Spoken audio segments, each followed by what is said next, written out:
అందరికీ good afternoon. చూడండి, ఇది సిర్పూర్ నుంచి కాగజ్ నగర్కు వెళ్ళేటటువంటి ప్రధాన రహదారి. గతంలో కోనప్ప పరిపాలిస్తున్నప్పుడు కూడా సిర్పూర్ నియోజకవర్గంలో ఉన్న రహదారి పరిస్థితి కూడా ఇదే. ప్రస్తుతం బీజేపీ నుంచి స్థానికంగా ఎన్నికైనటువంటి డాక్టర్ పాల్వాయి హరీష్ బాబు గారు కూడా గెలిచిన తర్వాత కూడా ఈ రహదారి పరిస్థితి ఇదే. ఈ రహదారి నుంచి నిత్యం ప్రజలు కాగజ్ నగర్కు రాకపోకలు జరుపుతూ ఉంటారు. అట్లాంటి ప్రధానమైనటువంటి రహదారిలో ఈ పరిపాలన, ఈ వ్యవస్థ ఇట్లా ఉన్నది. గతంలో ఇదే ప్రాంతంలో కానీ కొన్ని గ్రామాలలో హరీష్ బాబు గారు మొక్కలు పట్టుకొని నారు పట్టుకొని నాటేయడం జరిగింది.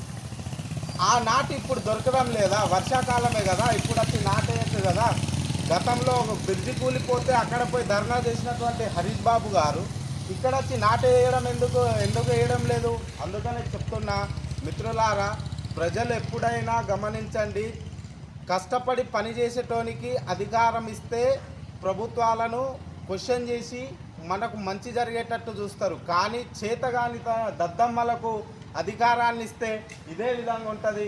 ఇక్కడ ఒక అంబులెన్స్ పోవడానికి కానీ, ఒక బస్సు పోవడానికి కానీ రహదారి చాలా కష్టంగా ఉన్నది. మీకు వీడియో అక్కడ కనిపిస్తున్నట్టు అక్కడ చూడండి, వచ్చిపోయే వాళ్ళకు ఎంత దరిద్రంగా ఉన్నదో దీన్ని గమనించాల్సిందిగా కోరుతున్నా.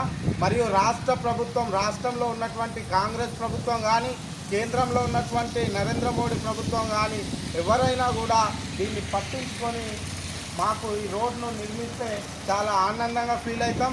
అదేవిధంగా ఈ బ్రిడ్జిని కూడా తొందరగా కంప్లీట్ అయ్యేటట్టు చూసుకుంటే ప్రజలకు నిత్యం రాకపోకలకు మంచి జరుగుతుందని ఈ తెలంగాణ ప్రజల పక్షాన, సిర్పూర్ నియోజకవర్గం ప్రజల పక్షాన అందరికీ విన్నవిస్తున్నా. జై భీమ్.